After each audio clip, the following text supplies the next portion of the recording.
Glória a Deus. Eu cumprimento a amada igreja com a paz do Senhor Jesus, amém?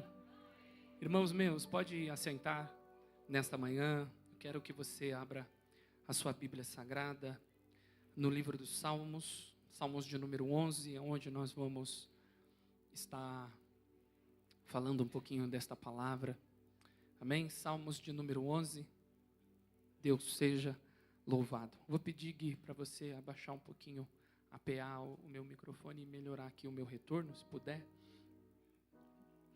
Salmos de número 11, aleluia, glória a Deus. Aí, Parão. Salmos, aí aumentou muito aqui. Salmos de número 11. Quem encontrou, diga graças a Deus. Vamos fazer a leitura e eu peço que no decorrer dessa exposição, vocês permaneçam com os salmos abertos, acompanhando cada verso da palavra de Deus. Está escrito: no Senhor confio. Como dizeis, pois, a minha alma? Foge para a tua montanha como um pássaro. Porque eis que os ímpios armam o arco, põem as flechas na corda para com elas atirarem as ocultas aos retos de coração. Na verdade, que já os fundamentos se transtornam, que podes fazer o justo? O Senhor está no seu santo templo, o trono do Senhor está nos céus. Seus olhos estão atentos e as suas pálpebras provam os filhos dos homens. O Senhor prova o justo, mas a sua alma aborrece o ímpio e o que ama a violência. Sobre os ímpios fará chover laços, fogo, enxofre, vento tempestuoso. Eis a porção do seu copo. Porque o Senhor é justo, ama a justiça e o seu rosto está voltado para os retos. Eu queria que você curvasse sua cabeça, nós vamos fazer uma oração aqui nessa manhã. Poderoso Senhor, Deus eterno, diante da tua presença, diante desta igreja, nós estamos aqui, ó Pai amado, nos preparamos, ó Deus, na elaboração desta mensagem, procurando, Senhor, e recolhendo o melhor material, separando o melhor material, organizando, Senhor, o melhor conteúdo para alimentar esta comunidade, do qual o Senhor sabe que nós prezamos tanto, Senhor, pelo um bom alimento.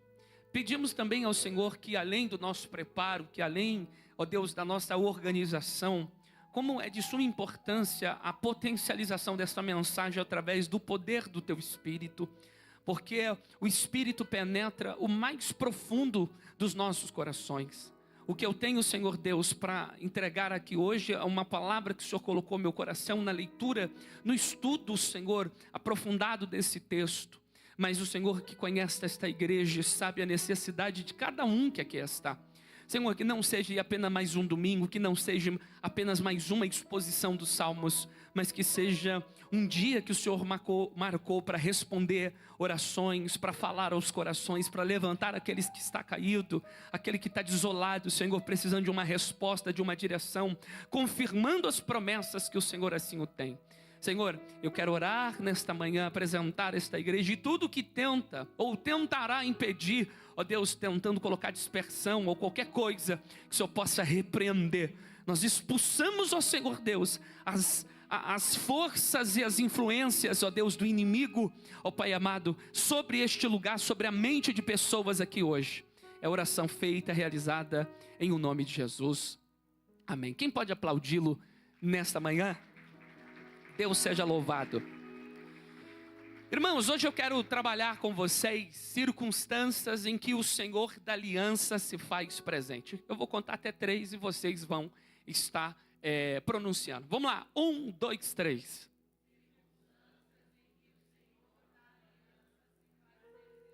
Eu acho que para ensaio foi legal, foi bacana, dá para a gente dar uma melhorada. Vamos lá de novo? 1, 2, 3.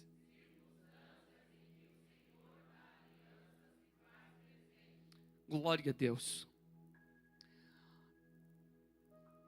A ideia de você casar-se já está implícito uma coisa chamada aliança.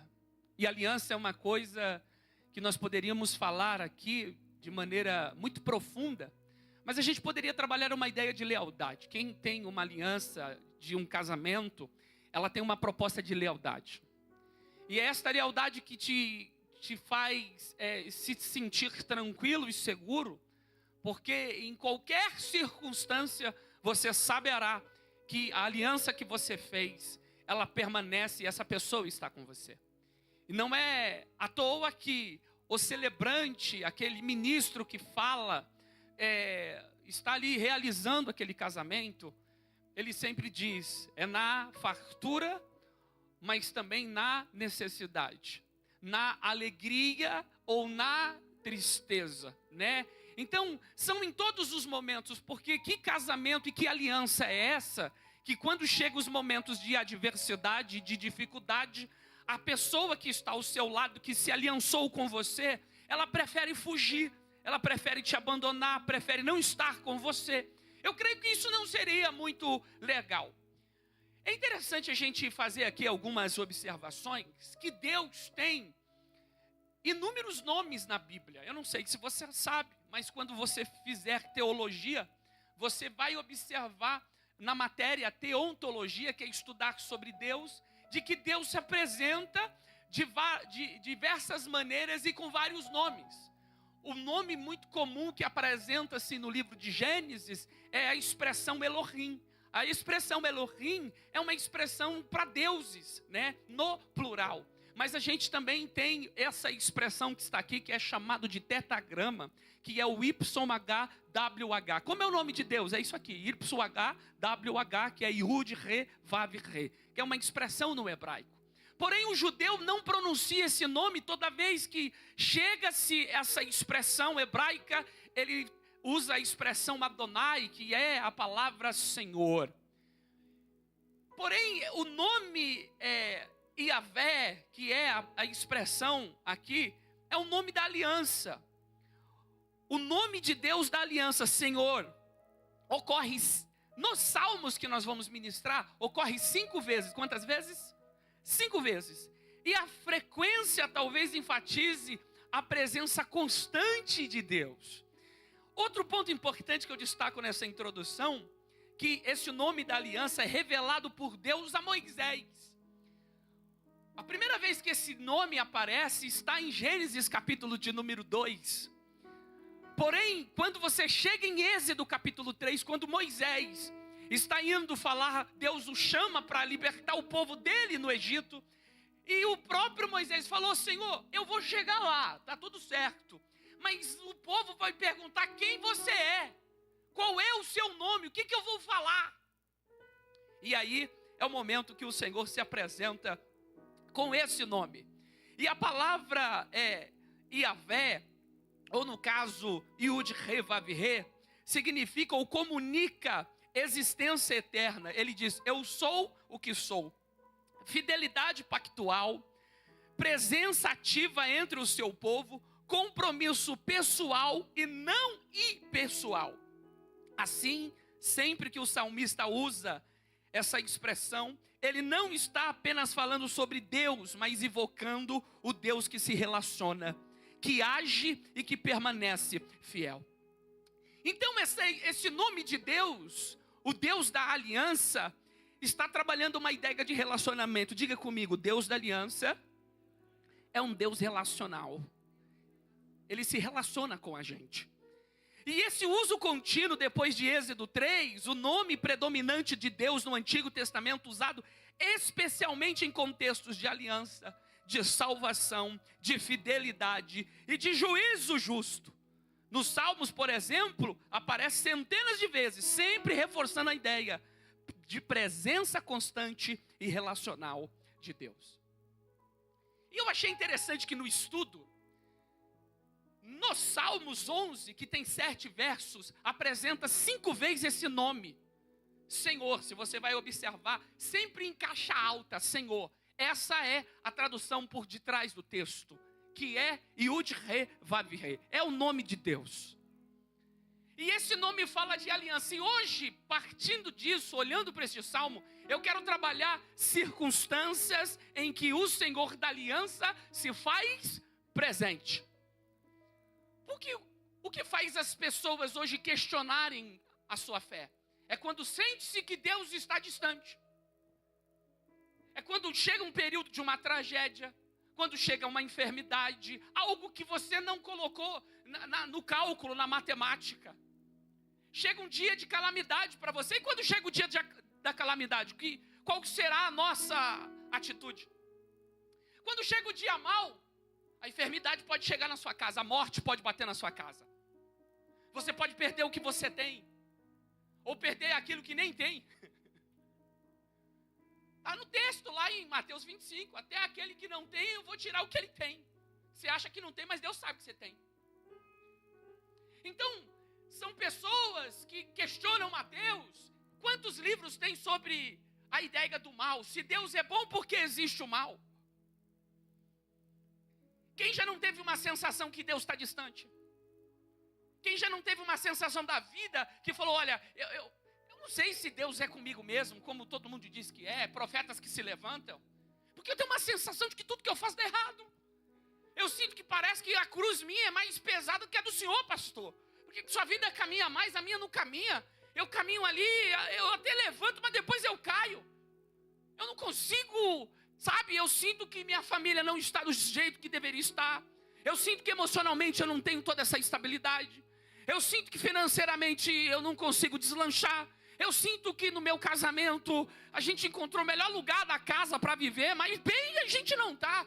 Eu não sei, eu tenho uma sensação de que Deus está distante, não há um relacionamento conosco. E por isso que os Salmos de número 11 vem falar um pouquinho sobre circunstâncias em que o Senhor da aliança se faz presente. Dentro do contexto dos Salmos, é um Salmo de Davi, novamente. Para quem não sabe, é um homem que só sofre perseguição. Se você lê os primeiros livros de Samuel, a maioria das histórias contidas no primeiro livro de Samuel, onde ele vai se tornar o rei, ele está sofrendo perseguição, fugindo. E esse salmo é um salmo de Davi individual para um amigo, seus amigos, que está falando, Davi, foge. Eu vou falar de novo. Esse salmo é um salmo de Davi, que os amigos deles presenciam um perigo constante, que a vida de Davi está em perigo. Salmo versos 2, os amigos dele estão falando, Davi, o inimigo, ele está escondido, ele pisou no arco, ele colocou a flecha e ele vai atirar, Davi. Então é melhor você fugir para o monte, assim como um pássaro foge do passarinheiro. Mas Davi falou, tem momentos, e se você ler, tem momentos da nossa vida que o melhor caminho é fugir. Eu vou falar de novo. Tem momentos da nossa vida que não é bater de frente. Tem momentos da nossa vida que não é questionar. Tem momento da nossa vida que não é enfrentar o problema. Tem momento da nossa vida que o melhor caminho a fazer é você fugir. Porque se você não fugir, você vai ser atingido. Alguém vai, você está vulnerável. E isso está registrado na Bíblia. Porque teve um momento que Deus falou para Elias, Elias, foge. Teve momentos de Davi que o Saul quer matá-lo, o que ele fez? Ele fugiu. Mas a nossa vida, preste muita atenção que eu vou falar aqui, para você que está me ouvindo hoje, aqui nessa manhã. Mas tem momento que fugir demonstra que você não confia em Deus. Nem todas as vezes Deus quer que você foge. Entende? O problema é que você pegou uma vez que Deus mandou você fugir, e você acha que Deus só trabalha desse método com fuga. Chegou o problema, eu fujo. Eu vou ser trabalhado, eu mudo. Não deu certo, eu troco, eu vou fugindo aqui. E você nunca consegue enfrentar o problema. Tem momentos, eu vou reforçar novamente, tem momentos que o melhor caminho é fugir. Esconde-te, Elias, no ribeiro de Querite. Secou o ribeiro. Acabe está te procurando em todas as nações. Mas eu estou te escondendo perto, como eu preguei no domingo. Agora vai para Sarepta, que eu já ordenei uma mulher que vai cuidar de você. Elias está aqui, ó, na fuga. Mas teve um momento que Elias foi fugir de novo. E o Senhor falou: o que você está fazendo aí? Agora não é momento de fugir. Eu pedi para você se apresentar. E quando Deus pede para a gente se apresentar, não é momento de fuga. E Deus falou: não mandei você ficar nessa caverna. Sai de dentro dela. Pode comer, pode se alimentar. Porque grande ainda a tua jornada. Teve um período na sua vida que eu falei: você vai fugir. Mas agora não. Eu estou mandando você se levantar. Se apresenta. O problema é grande. Eu não estou perguntando se o problema é grande. Eu estou pedindo para se apresentar, porque eu sou o Deus da aliança que se relaciona com você, e eu vou mostrar para você como eu estou presente em todas essas circunstâncias. Então Davi, ele vai iniciar esse salmo. Os seus amigos estão com conselhos. Não é que os conselhos dos amigos são ruins, é bom. Mas o Davi está falando: se eu fugir, configura-se que eu abandonei e não confio em Deus. Agora não é momento de fugir. Então quero falar algo para você hoje. Não é tempo de fugir, é tempo de enfrentar. Você já fugiu demais. Faz tempo que o Senhor está mandando você, né? Você está ali, vai de cá, não quero me apresentar, só na oculta. O Senhor está falando para você hoje: se apresenta. Mas o quadro é difícil, eu estou mandando você se apresentar. Diante disso, eu quero trabalhar circunstâncias em que o Senhor da aliança se faz presente. Levanta um ponto de interrogação. Em quais circunstâncias que o Senhor se faz presente? Quais? Então no Salmo eu quero apresentar 5. Baseado em 5 vezes que aparece o nome de Deus, eu quero pegar 5 vezes em que o Senhor, em circunstâncias totalmente opostas, Ele se faz presente. Quem está comigo, diga glória. Bíblia aberta, Salmos de número 1. Aleluia, toca para mim aí, querido. Aí, primeira circunstância em que o Senhor da aliança se faz presente, diga comigo: em momentos de perigo. O versos 1 e versos 2, no Senhor confio. Quem disse isso? No Senhor confio. O Davi. Aí ele diz assim, ó: como dizem vocês, foge para os montes como um pássaro. Por que você diz a minha alma para me fugir para o monte como um pássaro? Eu confio no Senhor. Quem está comigo, diga glória. Em qual circunstância? A primeira circunstância em que o Senhor da aliança, porque esse nome Yud-Heh-Vav-Heh é o Deus que se relaciona, que tem aliança com a gente. Nós tivemos uma aliança com Ele. E quando a gente participa da ceia, a gente renova essa aliança. Fazer isso em memória de mim, porque todas as vezes que comer desse pão e beber desse cálice, anunciais a minha morte até que eu venha. Então todo mês a gente renova a aliança. O diabo fala, por isso que o diabo não quer que o crente venha para a ceia. É por isso que o diabo quer que o crente arrume problema. Fala, eu não vou cear porque eu não estou bem. Mas tem momento que não é momento de fuga, é momento de enfrentar. Eu vou pedir perdão, eu vou me posicionar, eu vou largar esse pecado, eu vou me relacionar com o meu Senhor. Todo mês eu vou mostrar para Ele que eu estou relacionando com Ele, eu estou renovando a minha aliança. Então a primeira circunstância que Deus se faz presente da aliança é em momentos de perigo. O versos 1 e 2 diz: como dizeis, pois a minha alma foge para a tua montanha como um pássaro, porque eis que os ímpios armam um arco, põem as flechas na corda, para com elas atirarem as ocultas aos retos de coração. Não é a qualquer pessoa, ele se esconde para atirar em alguém que é reto. Então a primeira circunstância onde o Senhor se faz presente é em momentos de perigo. E é nesses momentos de perigo, diga comigo, fortalecendo a nossa confiança. Olha que legal. Ele poderia se esconder, sim ou não? Na perspectiva, eu poderia, dá para pregar esse salmo eu consigo pregar 3 mensagens diferentes. Eu poderia falar sobre as perspectivas, como que eu analiso um problema. Qual perspectiva? Dos amigos, da minha perspectiva ou da perspectiva divina? Eu poderia trabalhar isso, é uma proposição para a gente discorrer dentro desse tema. Eu poderia falar também que quando ameaças procuram abalar a nossa confiança em Deus, o que eu devo fazer? É outra proposição, eu posso também, ela está lá, que eu estava estudando, mas eu troquei para essa. Circunstâncias em que o Senhor da aliança se faz presente. Na proposta dos amigos para fugir, diga comigo, fugir para a montanha. Então diga comigo, montanha é um refúgio. É um lugar, sim ou não? Mas o Davi falou, eu não quero fugir para a montanha. O meu esconderijo não está no monte, o meu esconderijo está no Senhor. No Senhor eu confio. O melhor lugar, eu não fujo, aleluia, para um lugar. E quando há uma fuga minha, eu vou para o Senhor. E às vezes fugir, aleluia, é estar diante da presença do Senhor, apresentando-se diante do problema, enfrentando as crises, enfrentando os inimigos, enfrentando as dores, porque, como diz o salmista no 91, aquele que habita no esconderijo do Altíssimo, a sombra do Onipotente descansará. Enfatiza a ideia de segurança, nesse caso no Senhor, não em um lugar. Em momentos de perigo é uma circunstância ideal para a gente fortalecer a nossa confiança. Como que eu sei que você confia em Deus? Ó, presta atenção, olha, só quem confia no Senhor, levante sua mão. Ai, que lindo. Não, vou perguntar de novo, vou até levantar essa mão aqui, ó. Só quem confia no Senhor, levante sua mão. Ansioso, está fugindo, tem medo de enfrentar o problema. Alguns aqui é covarde. Que confiança é essa que você tem em Deus? Quando o problema se apresenta, você foge, você está sempre fugindo, arrumando justificativa, ansioso, ansiosa, queda de cabelo, desanimado, desanimada, querendo largar tudo. Que confiança é essa que você tem em Deus? Aí Deus falou assim, agora eu vou perguntar de novo, depois que eu trouxe isso aqui. Quem confia no Senhor, levante sua mão. Diminuiu, irmão, as mãos, diminuiu. Você está falando para Deus que confia, então Deus falou assim, ó, então eu vou descer um nível, vou ver se você confia mesmo.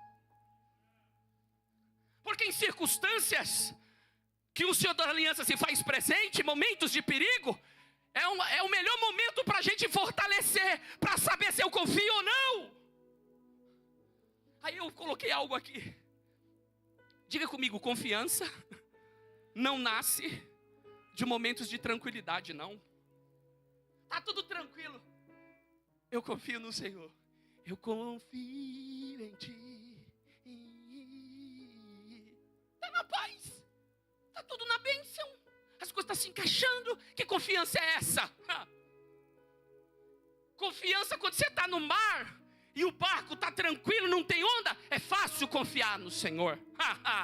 É fácil confiar quando a sua vida está na paz. Como eu sei que você tem sabedoria? É quando você tem paz? Não. Quando você pede sabedoria para Deus, Deus dá problema para você. Está pedindo sabedoria, Deus falou, então eu vou te dar problema para você resolver. Porque gente sábia resolve problema. Não estou conseguindo resolver, então você não é sábio, você é tolo. Porque o sábio, aleluia, ele aprende. Porque a verdadeira maturidade não é achar culpado, é achar solução. A verdadeira sabedoria não é achar culpado, é achar solução.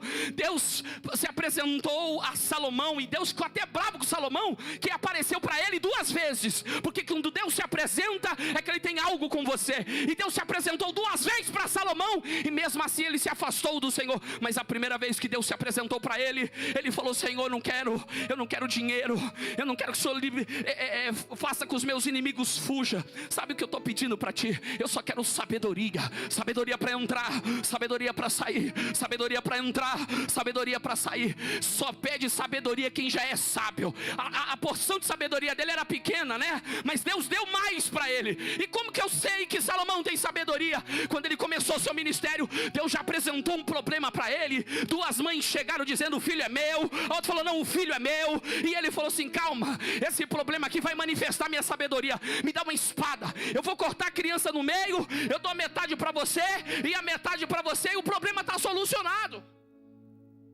Alguém falou, esse homem é louco, esse é o líder que vai nos governar. Mas alguém se levantou, uma das mulheres falou, então, se vai matar a criança, então dá para ela, porque é melhor essa criança na mão de uma mãe que não é de verdade, mas esteja vivo e eu consigo ver meu filho.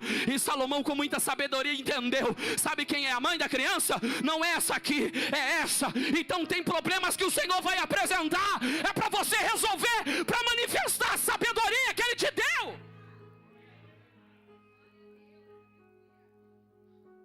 Ei, você não é que confia?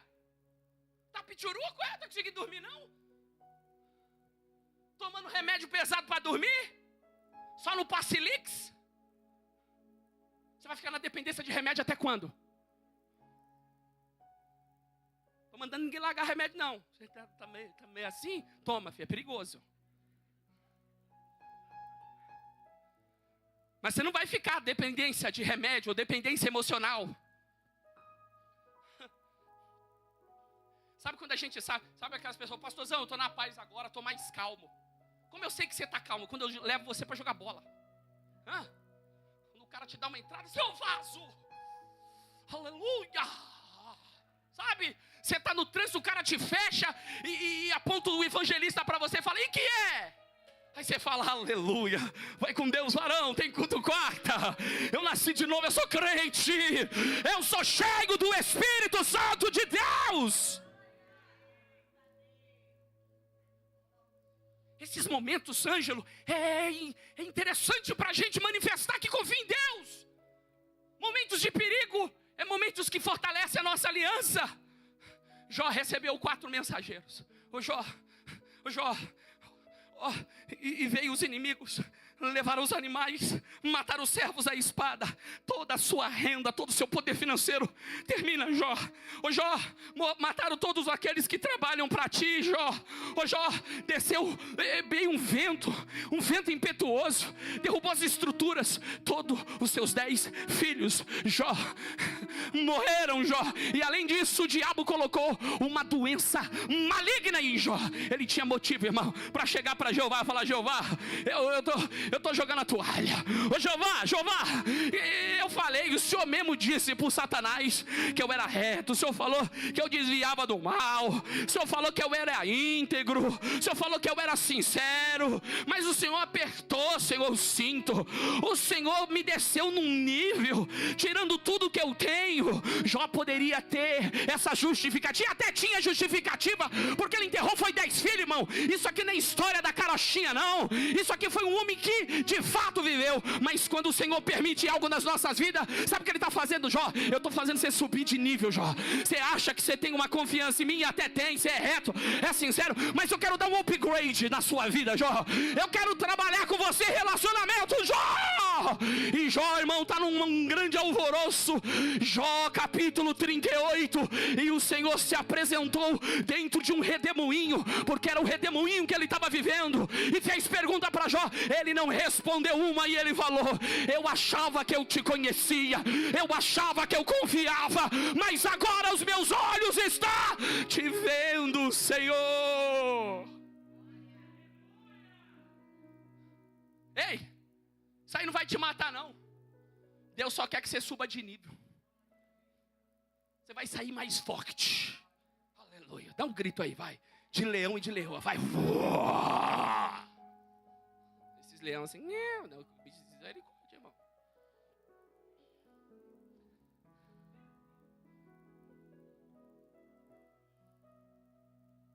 Salmos 20. Uns confiam nos carros, outros confiam nos cavalos. Nós vamos fazer menção daquele nome, é nele que nós confiamos. A primeira circunstância que o Senhor da Aliança se faz presente é em momentos de perigo. Presentes em momentos de perigo, fortalecendo a nossa confiança, rejeitando alternativas orientadas pelo medo. Meu Deus do céu. Diga comigo, rejeitando alternativas orientadas pelo medo. Tem alternativa, caminhos para resolver o problema que não foi direcionada por Deus, foi o medo que te orientou. Apresentou o problema para Davi, os inimigos pisou no arco aqui, colocou a flecha, tá escondido, Davi, vai te pegar, tá na oculta. O que a gente faz? Foge. Mas a orientação e o conselho está pautado pelo medo. E quem utiliza a alternativa orientada pelo medo, não prova que confia em Deus. Então o Davi está falando, o que você está me dando é um conselho até que não é que é ruim, mas está pautado, está fundamentado, alicerçado no medo. E essa orientação, essa alternativa lá na frente dá problema, porque se eu seguir isso e fugir, está demonstrando que eu não confio naquele que me levantou. Então o melhor caminho às vezes não é fugir, é enfrentar o problema, porque se você fugir está dizendo que você não confia nele. Se você não me enfrentar, o Senhor está falando, você não confia em mim. interessante que alma, no hebraico é nepesh, no grego é psique, e é sede das emoções. E o texto é claro no versos primeiro: no Senhor eu confio. Como, pois, dizeis a minha alma? Primeira coisa que toca na gente é a emoção. A nossa emoção é automático, irmão. É automático. Se você tentar, quer ver, ó, vou fazer aqui, ó, jogar aqui, as pessoas já ficam, que agora eu falei que ia fazer. Mas se eu jogasse, ela já ia fazer assim, porque é automático. Quando você é atacado, você já tem uma reação. Alguns, ele acaba se fechando, outros acabam fugindo. Porque as nossas emoções. Quem aqui consegue controlar a emoção? Levante a mão aqui. Quem consegue controlar as emoções? Ninguém? Se você falar, não consigo, eu ia colocar para você assistir o massacre da Serra Elétrica. Não precisa nem muito longe, Jurassic Park. Do nada você está ali. Daqui a pouco vem um... É Tinaros... Como fala? Tinaro... É o Tinaros... É o Rex aí, irmão. Do nada ele apresenta... Uau! Né? Porque o homem na hora do grito é o quê?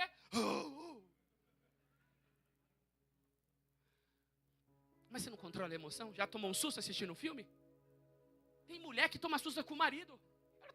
Ela tá lavando a louça e o marido chega a dar um cheiro aqui. Ela, ai, oxi. Não é o demônio não, sou eu. Você não sentiu aqui o cheiro do negão? Aí eu pensei que era o vulto na minha casa. Praga alguma não vai chegar aqui não, irmã.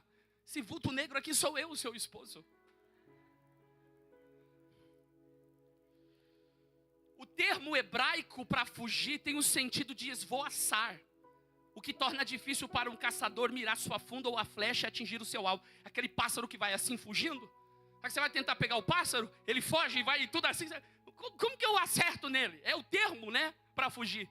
Davi rejeita as alternativas dos seus amigos, pois correr dos problemas é uma estratégia a ser rejeitada, quando significa abandonar a confiança em Deus.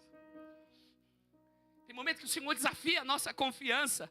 Por isso que devemos rejeitar tais alternativas orientadas pelo medo. Eu posso provar para você? Preciso correr com o horário aqui, meu Deus. Você lembra do Isaac? Lembra do Isaac? Isaac, a psicanálise, ou a psicologia, a gente não pode confundir psiquiatria, né? Que o psiquiatra é aquele que acaba podendo medicar algo, né? Prescrever um remédio. Não é que o psiquiatra trata de doido, né, irmão? Não. Trata de pessoas que precisam, como nós, todo mundo está suscetível a uma enfermidade. Mas quando a gente faz essa análise aqui, a ideia de repetição de padrão, é muito automático, às vezes o pai... Quem estava comigo ontem no evangelismo? Quem estava comigo ontem lá? Quando eu estava conversando com um jovem lá, que eu orei por ele, e ele falou que queria que o pai dele o ajudasse. Quem ouviu? Quem estava comigo? Eu queria que meu pai me ajudasse. Eu queria sentir que meu pai me ajudasse, mas meu pai está no crack. Meu pai está na pedra. Eu queria que meu pai, eu pedi minha mãe. Eu já fui para 4 clínicas de recuperação, minha família já gastou 14 mil. Mas eu queria que meu pai me ajudasse, mas meu pai está no crack. É uma ideia de repetição de padrão. Abraão, no momento que chegou uma alternativa melhor, seca na terra, ele fugiu para o Egito. Orientado pelo medo, foi para o Egito. Mentiu, fez um monte de coisa, quase morreu, mas Deus que era bom foi lá e deu misericórdia para Abraão. Apresentou-se uma mesma fome, e o texto diz que era potencializada, uma fome pior. Mas maior essa fome. Então Isaac falou, papai, no momento da crise, o que ele fez? Ele fugiu. Vou repetir o mesmo padrão do meu pai. O que estava orientando Isaac não era uma direção divina, era o medo. E tem momentos que a gente acha que a melhor alternativa é fugir. E a gente tem aquilo dentro do nosso coração que é o melhor caminho, mas não é. É o medo que está te orientando. Mas o Senhor se levantou e falou, Isaac, deixa o medo te orientar. Eu estou aqui resumindo em palavras. Permanece nessa terra, Isaac. Semeia nessa terra, mas está na seca, Senhor. A terra está seca. Como eu semeio nessa terra? Você não está entendendo, você está debaixo de uma palavra. Semeia, Isaac. E a Bíblia diz que Isaac semeou naquela terra e ele colheu naquele mesmo ano. Sabe por que o medo está tentando fazer você fugir? Porque sabe, se você semear vai dar fruto. Levante a sua mão que eu tenho uma palavra de Deus para você nessa manhã. Deus está falando para você, permanece. Você está querendo fugir, você está querendo correr do problema. Deus falou, fica onde eu te coloquei, semeia, e eu vou ainda esse ano multiplicar a vossa sementeira, diz o Senhor dos Exércitos para você. Como diz o Provérbios 18:10, torre forte é o nome do Senhor, e para ela correrá o justo e estará em alto refúgio. Essa é a primeira circunstância. Conte-me mais, como diz Fernanda. Segunda circunstância em que o Senhor da aliança se faz presente, diga comigo, presente para os justos. Diga comigo, quando os fundamentos éticos se abalam. Olha o que diz o versos de número 3. Na verdade, que já os fundamentos se transtornam. O que podes fazer o justo? A ideia aponta para fundamentos religiosos. Como é a ideia de fundamento? O que direciona a igreja? A nossa vida é Salmo 119, verso 5, meninas. Lâmpada para os nossos pés é a tua palavra, e luz para o nosso caminho. Então o que nos guia é a palavra. Se você não tem palavra, você perdeu todos o seu fundamento. Ela é o nosso alicerce, disse Jesus. Depois do sermão da montanha, aquele que ouve estas minhas palavras e as pratica, semelhá-lo-ei a um homem prudente que edificou a casa onde? Na rocha. Porque a edificação na casa aqui é o nosso fundamento. A casa construída na areia, a gente acaba se desfalecendo e indo à ruína. E quando a gente perde a estrutura, quando a gente perde o alicerce, quando você perde o fundamento, aonde que eu vou me escorar? Os amigos de Davi estão falando, Davi, o contexto baseado no escritor Osmar, é de que o Davi está sendo perseguido pelos seus inimigos. Sabe quando você fala, eu vou recorrer à justiça, mas a justiça está emparelhada com aquele que está perseguindo você?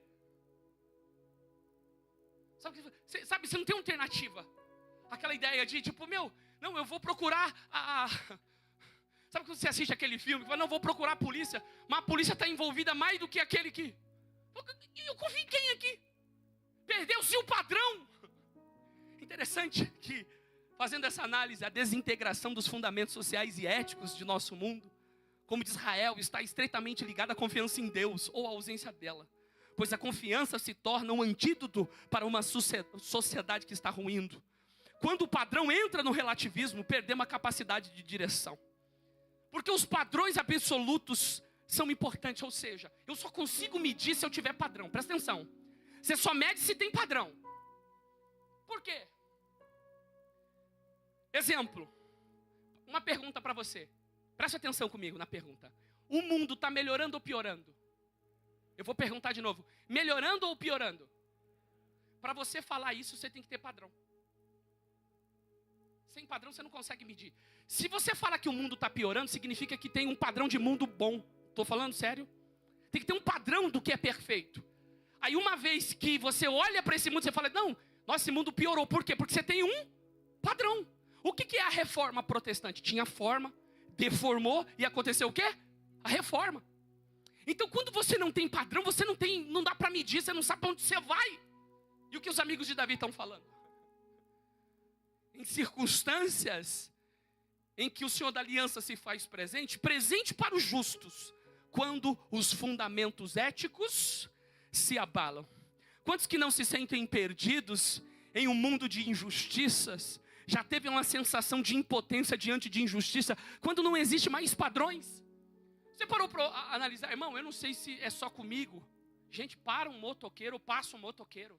A gente olha o motoqueiro, a gente tem cara, né?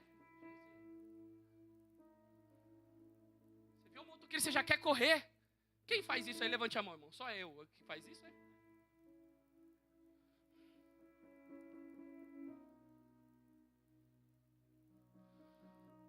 Eu não sei se você sabe, mas aqui congrega com a gente um policial, irmão.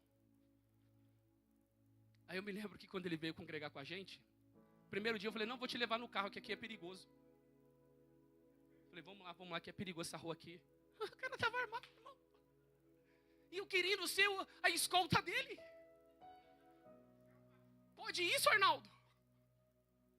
Aquela sensação de segurança. Você está num país, irmão. Quando eu chego em casa para abrir o portão, a gente vai, Nigro, vai, irmão, vai. Para entrar com o carro, irmão. É só comigo ou com você também? Quantos não quer fugir do país, irmão? Não, pastor, que aqui é perigoso. Aí vai para os Estados Unidos, onde tem o tsunami, onde tem o furacão, onde tem o Katrina, o Catarina, o Hermínia, tem tudo que é, né? Para onde a gente vai, irmão? Onde esse mundo, casos de corrupção, Banco Master, quem está envolvido? Direita, esquerda, centro, judiciário, poder legislativo, executivo. Não, eu vou me... Câmara dos Vereadores, prefeitura. Aonde a gente vai? Não, a nossa segurança está no Trump. Quem? O Trump? É nos Estados Unidos da América. A nossa confiança, ela ainda continua no Senhor. Ele é o nosso guia. Quando os fundamentos éticos se abalam, Ele está presente para o justo. Eu sou a sua fundamentação. Eu sou o teu monte, eu sou a tua estrutura. Diz o Senhor dos Exércitos para você. Você observa Josias, o rei de Israel, vivendo uma vida normal. Aí ele está fazendo uma reforma. Sabe o que aconteceu, Rodrigo? O escrivão Safã encontrou uma cópia da lei dentro do templo, perdido dentro do templo. Quando ele leu aquela escritura, ele falou, esse altar de Baal não pode, esse altar de Astarote não pode, esse altar a Moleque não pode, esse altar aqui a Quemos também não pode, ixi, aquilo também não pode, se prostituir aqui não pode, injustiça não pode. Por que a gente estava fazendo? Porque não tinha o padrão, não tinha a palavra, estava sendo abalado, e se perdeu aonde?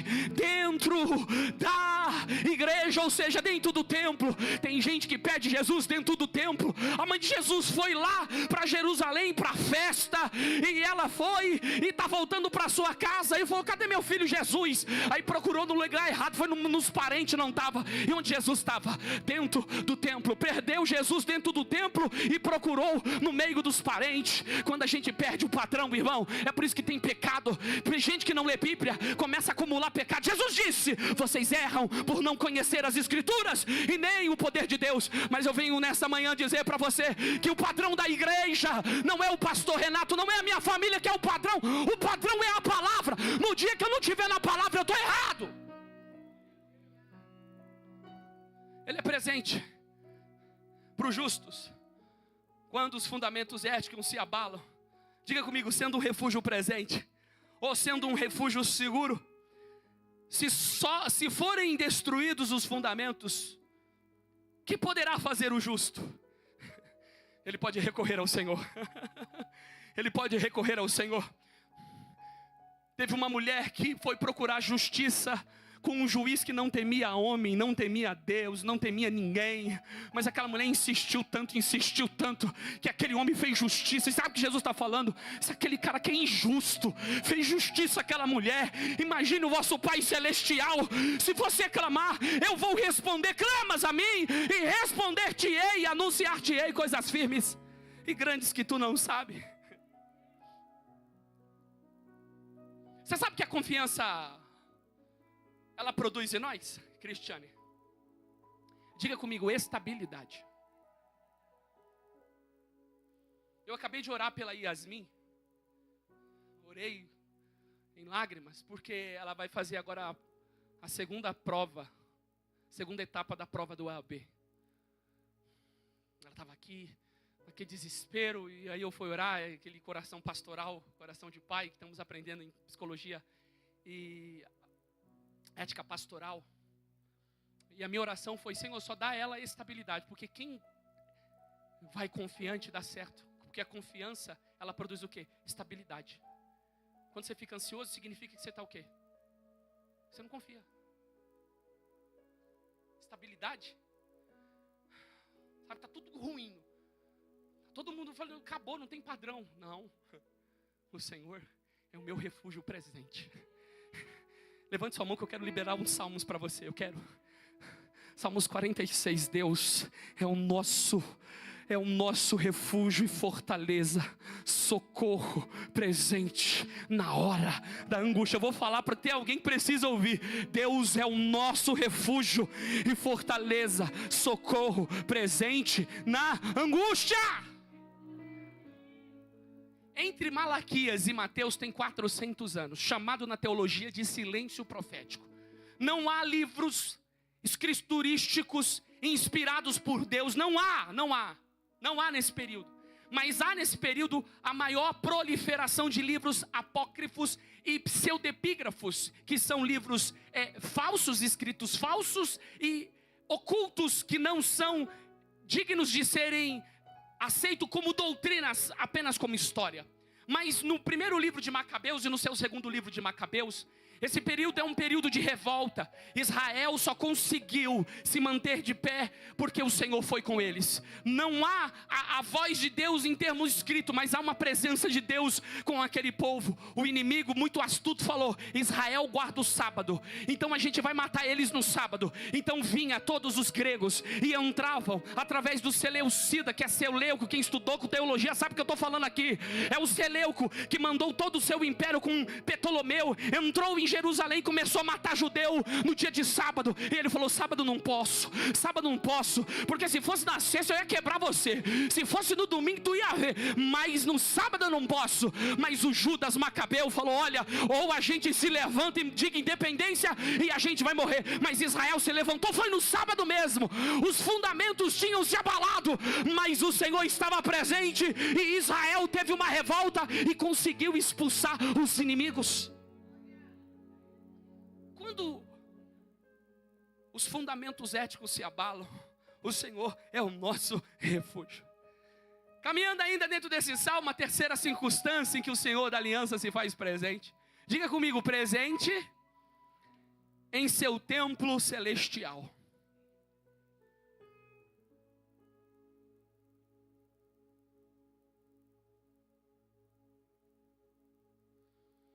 O Ricardo Goldin,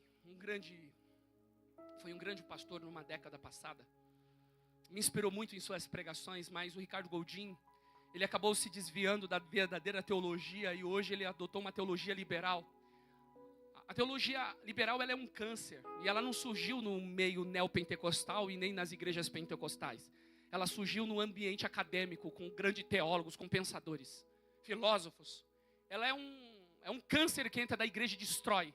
Uma vez que você adota a teologia liberal, você começa a se tornar um cristão de esquerda, começa a adotar a esquerda, você começa a adotar pautas como aborto, pautas como a homossexualidade, o homossexualismo dentro da igreja, e dentre elas, hoje você observa que é a pauta dele. Mas ele tem eu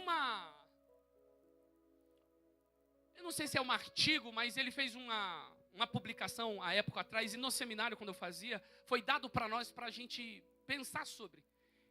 E a pergunta de Ricardo Goldin era: aonde estava Deus? E ele colocou 2 cenários. Tenta imaginar num Natal nos Estados Unidos, aquelas neves caindo, sua casa toda enfeitada, você aperta o botãozinho, aquelas luzes, música, aquela árvore de Natal com um monte de presente de família, aquele piruzão na mesa, aquele largato com linguiça, aquela molho madeira, aquele suco de uva Aurora, sabe, irmão? Aquele vinhozinho, aquela comida maravilhosa, fartura, todo mundo bem vestido. Isso está nos Estados Unidos, mas é o mesmo dia, no mesmo horário, lá no Haiti está tendo um terremoto, onde mães estão com filhos soterrados, onde famílias estão desesperadas, perdeu filho, perdeu mãe, perdeu parente, perdeu tudo. A pergunta de Ricardo Goldin era: onde está Deus? Deus está nos Estados Unidos, dentro daquele Natal, ou Deus está no Haiti? Qual lado do que você estaria? Onde Deus está? Pensa. Quem acha que Deus está lá no Haiti, levante sua mão. No Haiti. E quem acha que Deus está lá nos Estados Unidos, naquele Natalzão, levante a mão. Oxe, Deus está nos dois lugares? Deixa eu falar uma coisa para você. É por isso que eu poderia analisar o Salmo através da perspectiva divina. Os amigos de Davi, foge. Davi está falando, nele eu vou confiar, mas Deus está no trono e está falando assim, eu estou atento, eu estou olhando tudo. Eu estou olhando tudo, eu estou olhando para quem está comendo aqui do bom e do melhor, mas eu também estou atento ao que está acontecendo ali, ou seja, eu estou no controle. Quem está entendendo? Em momentos de circunstâncias, o Senhor da aliança se faz presente. Presente aonde? No seu templo celestial, observando os seus servos. Ele está de olho em você. Olha o que diz os Salmos, versos de número 4. O Senhor está no seu santo templo. O trono do Senhor está no céu. E os seus olhos estão atentos às suas pálpebras provam os filhos dos homens.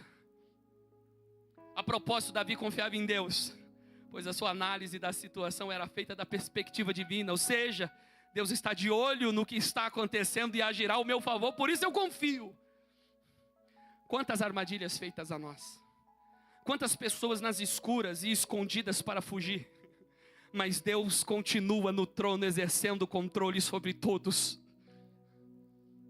A gente tem uma sensação de que Deus não está fazendo nada, né? Mas esse salmo vem provar que em circunstâncias como essa, Deus está no controle, irmão. Deus está olhando o que está acontecendo no Haiti, mas Ele está presente nos Estados Unidos. Ele está em todos os lugares, como diz os Provérbios 15 primeiro.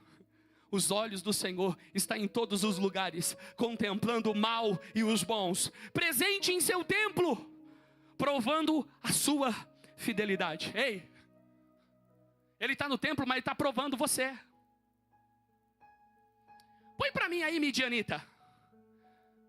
Deuteronômio capítulo 8, versos 2. Gostei dessa amém, filho. Bonita ela, hein?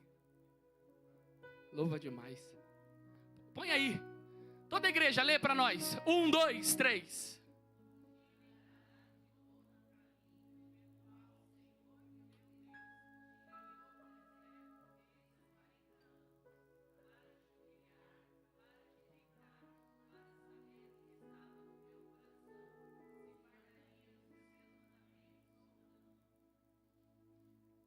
Deixa eu falar uma coisa para você. Olha bem para mim aqui, ó. Ô crente, Deus está te provando para saber se você é fiel mesmo. Pastorzão, eu sou fiel. Você é fiel? Então eu vou preparar uma Gadarena 2.0, aquela cavala. Entendeu? Com aquele fone branco. É ela mesmo. Vou preparar para você. Para ver se você é fiel. Ah, pastor, eu estou na fidelidade. Eu vou preparar para você o Luan Santana. O que foi? As mães estão começando a rir já. Aí, pastor, e se eu me quebro aqui? Me quebra o quê? Vou preparar uma tentação. É aí que você prova que você é fiel ou não. Sabe? Que a empresa transferiu para você o seu valor dobrado. O seu salário dobrado. Mas você não ganha isso. Ah, Senhor. Logo o mês que eu ia viajar, isso é resposta de oração. Oxi. Não. Mas será? Ah, Senhor, está escrito para não perguntar por causa da consciência. Estou na sua palavra, Senhor. Está na palavra, né? Deus está te provando. Eita, meu Deus, essa caiu do céu. Essa veio do céu, filho. Essa veio do céu. Toda vez que a gente vai subir de nível, Deus prova a gente. Eu vou falar de novo, essa veio do céu. Eu preciso prová-lo, porque eu vou subir de nível. A Yasmin está indo agora fazer uma prova. Porque se ela passar na prova, ela está gabaritada para exercer a advocacia. Ou seja, para subir de nível. Então toda a prova é para subir. Subir do quê? Subir de nível. Deus falou assim, olha, eu vou colocar o José para governar o palácio, mas eu tenho que fazer um teste para ver se ele está bem. Eu vou mandar uma Gadarena 2.0 cavala para ver se ele vai deixar ele sozinho. E ele era o Léo Santana da época, como eu dizia, né, irmão? O bicho era bonitão, com aquele peitoral dele lá. E ela olhou para ele e falou: deita comigo. E sabe o que ele fez? Ó, fugiu. Porque a Bíblia manda você lutar com Satanás e fugir da mulher. Eu vou falar de novo. Mulher você não luta, mulher foge. Satanás você luta. Chama na queda de braço aqui, irmão. Dá um mata-leão no Satanás. Mulher não tem mata-leão, não tem querer, luta. Fuga! Por quê? Deus está provando. Passou no nível, agora coloca a coroa nele, coloca o anel nele, vai governar. Levante a sua mão. Deus está falando com alguns aqui hoje. Essa aprovação é porque eu estou para te aprovar. Você está na reta final, falta só mais 2 questões você responder. Se acertar, vai subir de nível, diz o Senhor dos Exércitos. Irmão, tem momentos na nossa vida que Deus pede para a gente fazer coisa, Luiz Henrique, a gente não quer fazer. Principalmente gente ansiosa. Só quem é ansioso aí, inquieto, impaciente, intolerante, levante a mão aqui, levante. Eu nem terminei, teve gente que já levantou. É eu, pastorzão. Eu estou aqui. É você? Ansioso? Que não consegue esperar? Então vai para tu aqui. Deus gosta de provar a nossa fidelidade. Sabe o que Deus fez? O povo foi liberto do Egito. Todo mundo sai do Egito. 2 milhões de gente, irmão. Roubou tudo que tinha. Roubou assim, no bom sentido, né? Porque na hora de sair, Deus falou assim, ó. Pega tudo. Eles não pagaram o salário de vocês, vão ter que pagar 13º, fundo de garantia. Tem que pagar tudo. Aí Israel está indo embora, ô meu tecladista. Do nada. Essa coisa de Deus. Quer ver? Põe para mim Êxodo 14. Eu vou falar o que Deus manda você fazer. Êxodo 14 primeiro. Só Deus com essas coisas. Então falou o Senhor a Moisés o quê? Fala aos filhos de Israel que... Ah, não. Poxa. Quem quer voltar aqui? Quem quer voltar?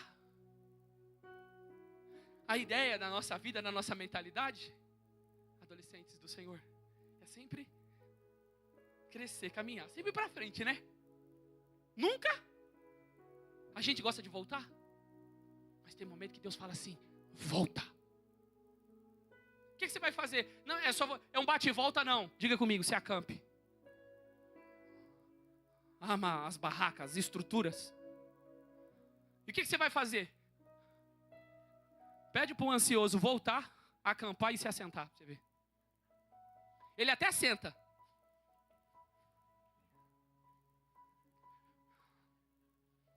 Para a perna, tá bom. Para a mão, aí ele começa. Aí o bruxismo, né? Ah, meu Deus do céu, Deus mandou parar, Deus mandou voltar. Por que Deus manda a gente voltar? E sabe que quando Deus manda a gente voltar? Ele manda Faraó vir atrás. E por quê? Ó, porque ele mandou voltar 3. Põe o 3. Põe o 3, filho. Faz assim, ó. Então Faraó. Então, olha Deus, perspectiva divina. Isso aqui é perspectiva divina, ó. Então Faraó dirás dos filhos de Israel: estão embaraçados na terra e o deserto os encerrou. Deus está falando assim: ei Moisés, eu estava aqui e eu pensei em algo legal. Volta, se assenta, se acampa. O inimigo vai achar que você está perdido. O inimigo vai achar que você está encurralado, está num beco sem saída. E quando ele achar que você está no beco sem saída, aí eu entro, aí eu vou entrar. E aí o povo está sentado, e quando viu o inimigo, ficaram todo alvoroçados. Ô Moisés, agora não é momento de clamar não, meu amado. Agora é momento de marchar. Vamos marchar, porque o Senhor vai abrir uma... Levante a sua mão, querido. Tem uma palavra de Deus para a tua vida. Esse beco sem saída é para provar sua fidelidade. O mar vai se abrir, diz o Senhor para você. Meu corpo arrepiou aqui agora, hein? Quarta circunstância em que o Senhor da aliança se faz presente. Diga comigo: presente em juízos. assim, pastor? Olha que diz o versos de número 5, versos 6. Sobre os ímpios fará chover laços, fogo, enxofre, vento tempestuoso. E eis a porção do seu copo. Diga comigo, presente em juízos, demonstrando a sua soberania sobre um mundo caótico. Ô gente, deixa eu falar uma coisa para você. Não esquece que eu vou te falar. Você já viu alguém bem na vida que brigou com o pai e com a mãe? Quem já viu alguém que não respeita pai e mãe e se dá bem na vida? Você conhece alguém? Alguém conhece alguém que arruma briga com o pai e a mãe? É um filho rebelde e se dá bem na vida? Alguém consegue? Tem alguém que viu. Eu não conheço alguém que se dá bem na vida, que foi uma pessoa hostil, e é uma pessoa hostil com o pai e com a mãe. Eu não conheço gente que é uma pessoa ruim, mal no sentido de maquinar o mal para destruir alguém. Porque tem gente que para crescer, e se para crescer precisa te derrubar, ele te derruba. Irmão, você sabia que tem gente assim? E é crente, irmão, tô falando de crente. Tô falando de crente. Crente que se for para assumir uma liderança... como assim, pastor? O camarada para assumir a presidência da igreja, ele ia matar a própria mãe. E ele usou a esposa dele para se deitar com o pai. Para que o pai não tivesse o padrão da moralidade e fosse destituído do cargo. E ele assumisse o lugar do pai. E depois ele ia matar a mãe, que era a liderança da igreja. Para chegar depois, irmão, eu estou assumindo aqui, vamos fazer a obra de Deus. Só para que eu chegasse aqui, eu tive que matar minha mãe e derrubar meu pai. Mas Deus é bom, amém? Vem cá que eu quero orar pelas famílias, vem que eu quero orar pelas famílias. Isso aqui é o que tem mais, irmãos. Mas eu vou falar uma coisa para você. Uma das partes mais severas na Bíblia é para líderes inescrupulosos. Deus não terá misericórdia de líder, pastor que conhece e faz coisa errada. Aquele grande dia você verá. Tiago 3 primeiro diz: nem todos sejam mestres, receberemos mais duro juízo. Ao que mais conhece, pior se hará. Mas o que Deus está dizendo para Davi? Davi, os inimigos marcaram, esconderam-se, pisaram no arco, colocaram uma flecha. Não tem fundamento, derrubou tudo, não tem justiça, está tudo bagunçado, não tem sacerdote. Está uma bagunça, Davi, eu estou presente, mas eu vou exercer juízo. Eu vou fazer fogo descer sobre a cabeça desses ímpios. Irmão, Thaís pregou aqui. A morte vai chegar. Acabou. Você não sabe o que voltar para casa hoje. É quando morre. Ele no inferno, ele ergueu os olhos e falou: meu Deus. Abraão, eu estou desesperado. Estou queimando aqui. Pede para Lázaro molhar a ponta do dedo dele na água, refrescar, colocar na minha língua. Eu estou numa chama aqui. Ô rico, lembra que você teve uma vida de regalia? Né? Louis Vuitton, Brooksfield, Emporio Armani, Bizarre, XOA, Bunnies, Sidewalker, Walker, glória, tinha tudo, mas agora você está sendo atormentado. Agora tinha alguém que era mendigo, não podia comer, o cachorro era o melhor amigo dele, era o pai de pet, era a mãe de pet, morreu, mas está aqui, aleluia, está aqui comigo agora. Aí ele disse assim: Senhor, o pai Abraão, então deixa alguém avisar os meus irmãos para não vir para cá. E ele disse: olha, os seus irmãos têm a lei e tem os profetas, ou seja, tem Moisés e os profetas. Ele tem o Antigo Testamento, ele tem a palavra, porque o único que te tira do caminho do inferno ainda continua sendo as Escrituras Sagradas. Não é milagre que te tira de lá, não, é a palavra de Deus. Conhecereis a verdade e essa verdade vos libertará. E quando você vê a vida de alguém desgraçada, sofrendo, irmão, antes de ajudar, Pergunta para Deus. Eu vou ajudar, vai pagar o preço junto. Tem gente que Deus não permite se ajudar. Entendeu? Por quê? Foi ruim. Trapaceou. Enganou pessoas. Levantou calúnia, destruiu família, destruiu casa. Mas a quarta circunstância, eu estou presente, exercendo o juízo, demonstrando a minha soberania sobre o mundo caótico. Diga comigo, retribuindo os ímpios segundo as suas obras. Olha que diz o versos finalzinho o verso 6 diz assim, ó: eis que a porção do seu copo, ó, esse copo aqui dá para encher mais, não dá, porque ele tem uma porção. O que Deus está falando? Eu dou a cada um segundo suas obras. Você colhe o que você planta. Pastor, eu quero plantar infidelidade, o que você colhe? Eu quero plantar mentira, o que você colhe?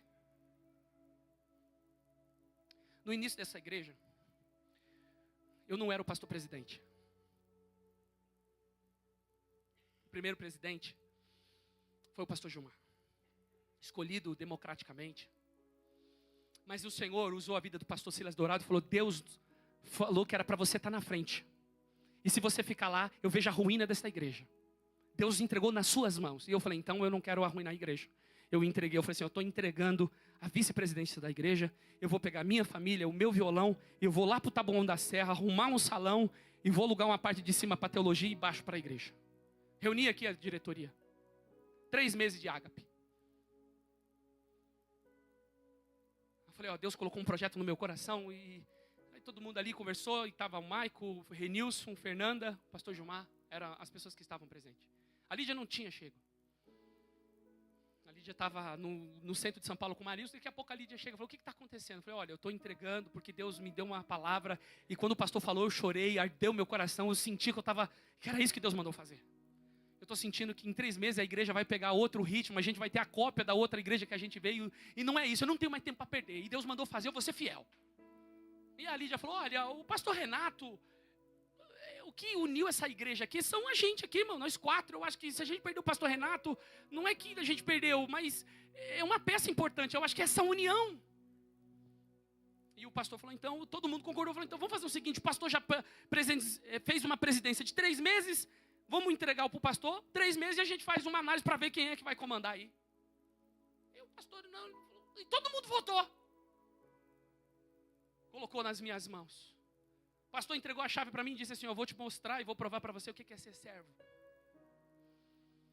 Mas ele fez uma pergunta. Ele falou assim: olha, eu não posso falar para minha família que eu estou entregando assim. Então eu queria falar que eu estou enfermo, a minha enfermidade, de fato ele era uma pessoa muito debilitada pela diabetes. Então eu estou me ausentando por causa da saúde. Perguntei para o pastor Silas, ele falou: não comece uma igreja baseada na mentira. Não inicie essa igreja pautada na mentira. Diga a verdade para a igreja. Eu falei: pastor, a gente vai fazer uma reunião.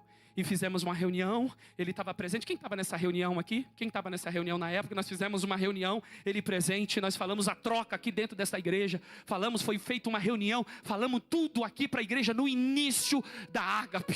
Então, por quê? Eu vou começar coisa grande, não pode ter mentira. Eu vou começar coisa grande, eu não posso. Eu falei, quando eu vim para cá, meu nome estava sujo. Eu falei: nós vamos abrir igreja.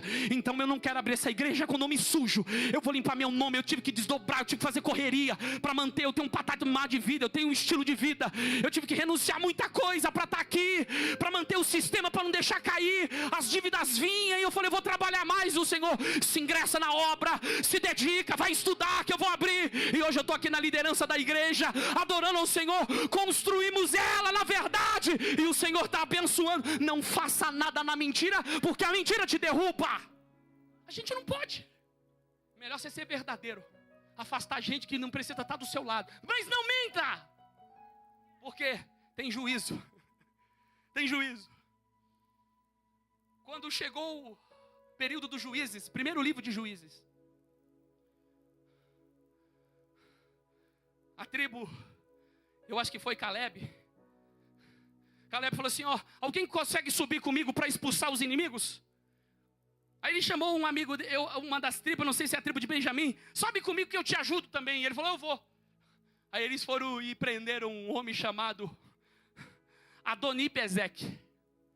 Cortaram os polegares das suas mãos e os polegares dos pés. E olha a palavra de Adoni-Bezeque, 70 reis. Então disse Adoni-Bezeque, 70 reis com os dedos, polegares das mãos e dos pés cortados, apanham as migalhas debaixo da minha mesa. Assim como eu fiz, assim Deus me pagou. Todo rei que ele derrubava, ele cortava os polegares. Comiam debaixo da sua mesa, debaixo do seu jugo, ele estava dizendo. Foram subjugados por mim, da mesma forma que eu fiz, o Senhor me retribuiu. Levante a sua mão. Deus está dizendo para você, está na hora de você começar a plantar coisa boa.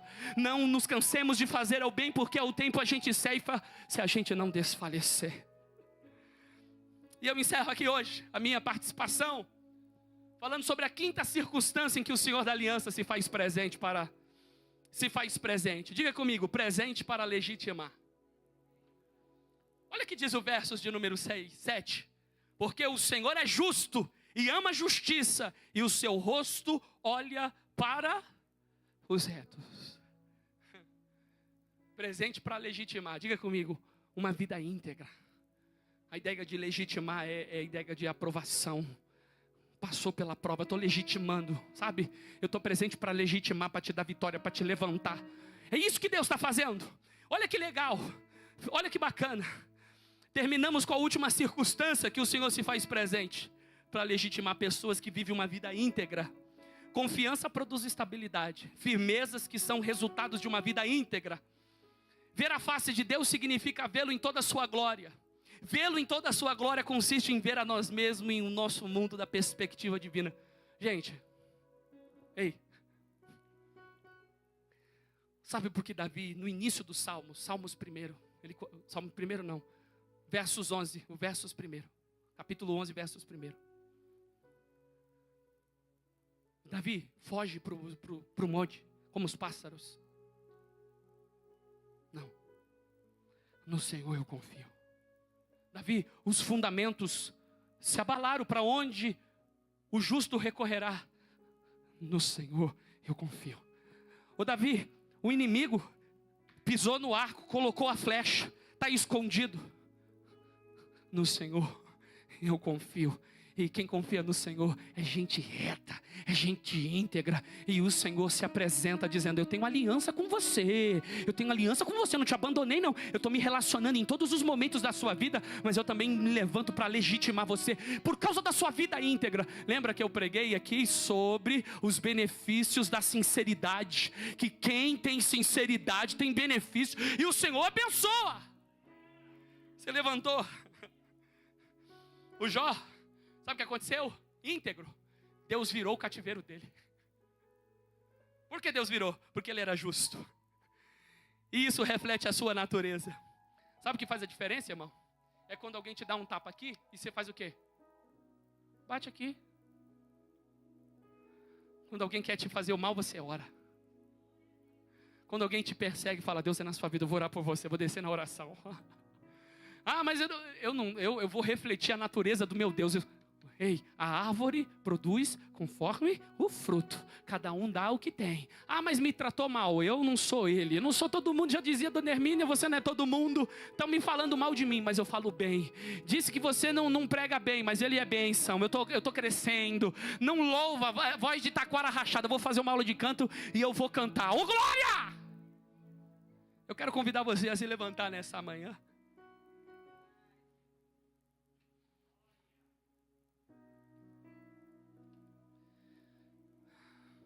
Dá um ré menor para mim aí, bebê. Deus de aliança.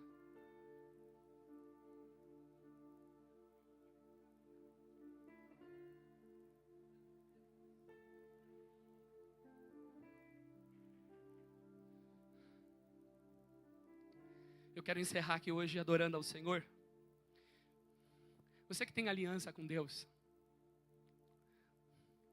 o Senhor quer renovar com você uma aliança aqui hoje. O sentimento que está dentro de você é fuga. Mas essa mensagem de hoje, nessa manhã, não é para fugir. Enfrentar. Eu não sei Que às vezes você tem que enfrentar alguém dentro da sua casa. Às vezes tem que ser a Penina. A afronta está dentro do lar. Ana, toda vez que entra lá, tem Penina lá. Mas Ana falou: eu preciso me alimentar, eu preciso subir no templo, preciso fazer um pedido. Quando o Samuel nasceu, quando Eli olhou aquela criança, Ana falou: tá vendo esse menino aqui? Eu orava por ele. Eu não tinha, mas eu já orava por ele. Quem está comigo? Eu não tinha, mas eu já orava por ele.